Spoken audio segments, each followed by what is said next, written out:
Hey there everyone, this is Samuel Johnson and welcome back to the Xiaolin Perspectives. Now you're probably wondering why this vlog looks or sounds a little different from my normal vlogs. Well, that's because the tablet that I normally use to record these vlogs, it's dead.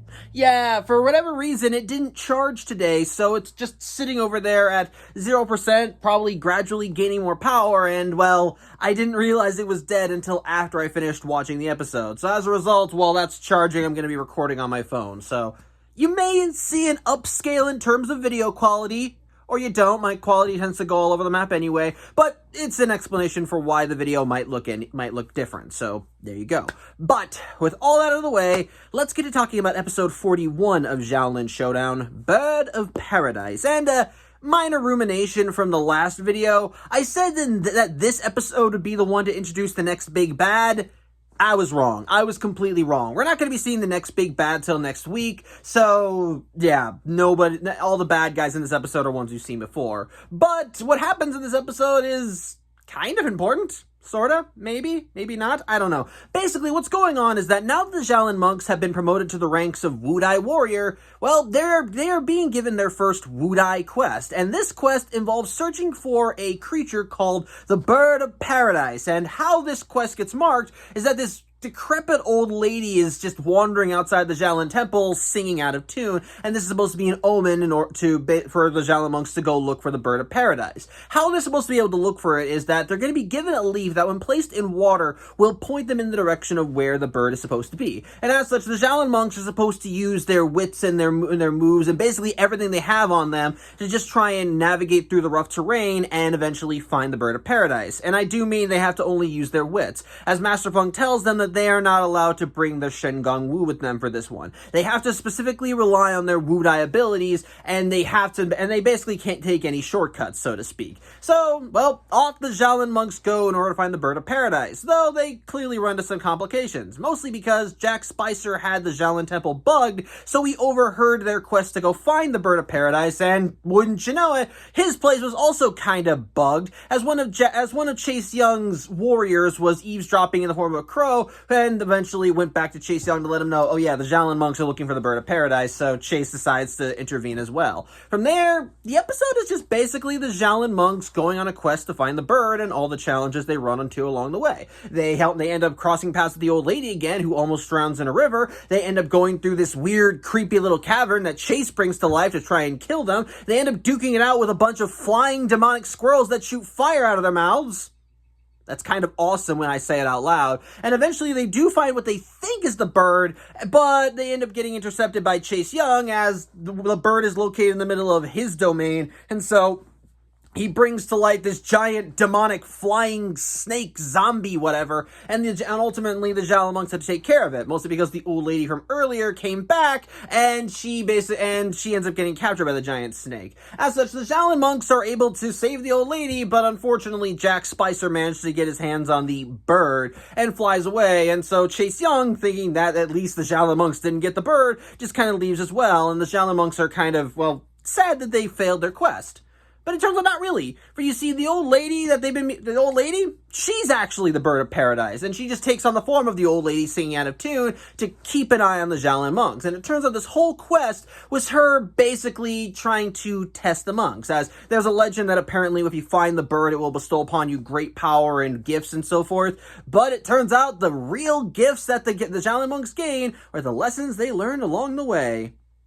I'm not even joking. That was literally what the entire point of this quest is. The bird just basically wanted to show the Xiaolin monks that the magic was inside them all along and all that crap. That they had all the qualities of being true Wudai warriors, great heroes. They have kindness, loyalty, blah bitty blah bitty blah bitty blah. It's basically all that believe in yourself crap. And by the end, she ends up flying away. And the Xiaolin monks are at least basking in her beauty, but she still is singing out of tune. As such, the episode ends with the Xiaolin monks returning to the Xiaolin temple, Master Feng telling them that from now on they need to keep an eye and watch more than just their eyes, as he performs a variety of magic tricks to mess with them, and I do mean they're magic tricks. They're basically just sleights of hand and so forth, before the Xiaolin monks wind up holding a bunch of cleaning equipment because, well, they neglected to do all their chores before this quest. And as for Jack Spicer, he's being threatened by a parrot. Evil boy genius, everybody. So, my thoughts on this episode. I don't know. don't know. I feel like there's a part of me that wants to say this episode is but there's also a part of me that wants to give it at least a shaky thumbs up. Maybe call it at least halfway decent, halfway all right. But I don't know. It's somewhere between all right and from me. And that's mostly because this episode feels like a weird mix of filler, but not filler. Mostly, let me put it this way. Why I feel this episode would fall into the realm of filler is because, put simply, nothing happens in this episode. Basically, the whole point of the episode is that the Xiaolin monks have to go out and search for this bird because it's supposed to hold great immense power and they don't want that power falling into enemy hands. And so they go through all these trials and tribulations trying to find the bird, but by the end, even when they do find the bird just tells them, oh no, the real treasure are the lessons you learned and the stuff about yourself that were always there but I helped bring out and blah, blah, blah. And I'm gonna be honest here, that's a lame-ass prize for all the trouble they went through. Now, I get it. The idea is supposed to be it's the journey, not the destination. But, again, you kind of want there to be something for all their troubles, and instead, it's just, oh no, you guys are all just really good people, and I just wanted to help emphasize that fact. I don't know. It feels pointless, and it makes everything that the Xiaolin monks dealt with in this episode feel like a waste of time. Now, to be fair, part of the reason, they did do a lot of impressive stuff throughout the episode, which I'll talk about when I get to the positives of the episode. It's just that they're doing all this for something that it turns out was worthless. It was worthless. Yeah, the bird of paradise looks majestic, but what was the point of it all? I don't know. It feels weird, and I feel like you could have really done enough. You could have really dispensed the message of this episode in a different way. If you wanted to have them be the whole lesson be, the magic was inside you all along. So I'm gonna say this right now. Having this episode basically be pointless in its outcome, I'm gonna call that a flaw. But with that said, one of the reasons why I'm saying it's also not filler is because this episode, it kind of just feels like it's here to help establish the Xiaolin monks as Wudai warriors. Because now that they are officially Wudai warriors and they've risen up the ranks and are now basically kicking ass and taking names as Wudai warriors are wont to do, we actually see them showcasing brand new moves and abilities. Just like how they all learned new moves and abilities when they were all promoted to the rank of Xiaolin apprentice, we see that they've now tapped into a new form of power now that they're all Wudai warriors. Case in point, before when they were dragon apprentices, they seem to be able to develop moves that actually utilize their elements. And as Wudai warriors, they have access to even greater moves. It's just that whereas before it felt like they were utilizing the elements to their advantage, here it feels like that they are directly controlling the elements itself. It's not just, they're using it to spice up a move or do something big. No, they're actually controlling wind, water, fire, earth. The very first sign that we see of a Wudai warrior of a Wudai warrior ability is that when the Xiaolin monks are trapped in the canyon that Chase brought to life, Clay basically taps into his Wudai powers, and he manages to actually coat his hands in rock and actually punch a hole right out of the canyon, right through a cliff face. And I admit it's kind of awesome. In fact, I dare say all of them are awesome. Kimiko accesses her fire powers while duking it out with the flying squirrels, and she actually does set the entire forest ablaze. Omi is able to summon a geyser of water, which he's able to direct everywhere. And Raimundo is able to kick up an entire windstorm in order to help carry Omi through the forest. It's honestly pretty damn cool. And to kind of top it all off, when the Xiaolin monks end up duking it out with Chase's giant zombie flying snake, they end up bringing out an enhanced version of the Dragon X Kume formation. In this case, this is called the Wudai Orion formation. And just as the Dragon X Kume formation was basically meant to be there as a power-up to help boost the Xiaolin monks' individual abilities for a brief period, the Wudai Orion formation basically ups their Wudai powers, and it feels like that they are basically a part of their elements as their features completely go black. All their outlines are just green, white, red, blue, whatever. It depends entirely on what the element they utilize, as they just can take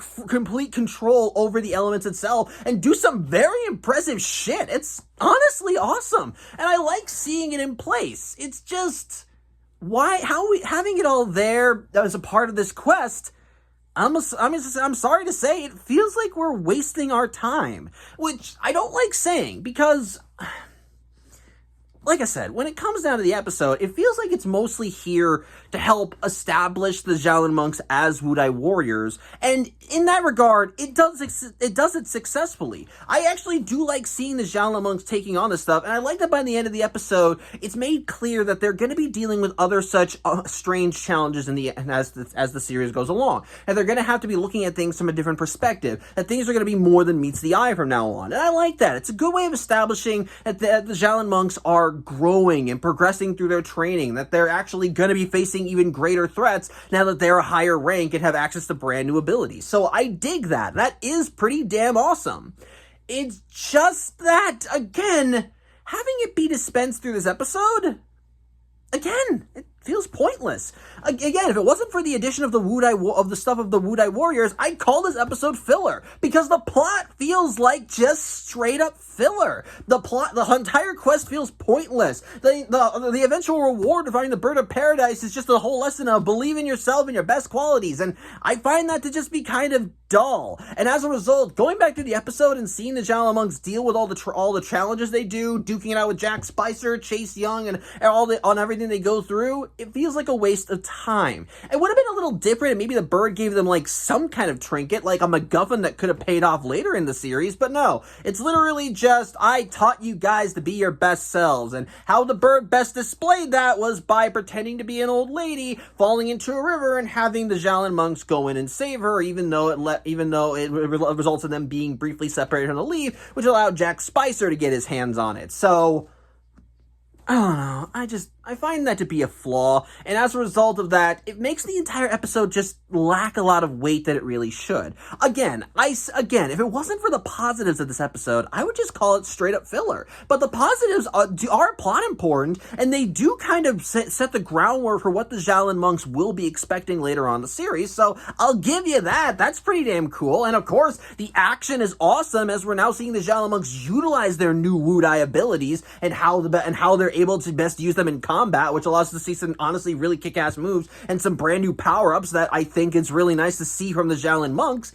It's just that, again, having it take place in this episode, it's a weird combination, that's all I'm going to say. Again, when it comes down to it, the episode is not bad, but I hesitate to say it's good either. It's just somewhere between meh and alright for me. And maybe you might be leaning more towards alright, because again, the contents of the episode are pretty damn cool. Like I said, it is nice to see the Xiaolin monks utilizing their new Wudai powers in the fashions they do in this episode. And I love seeing them grow, and I love the hints towards the future about them facing even greater threats that may utilize similar trickery, and that they may need to look at situations from different angles, that things are more than meets the eye. I do like that. It's a good way of setting up later events in the series.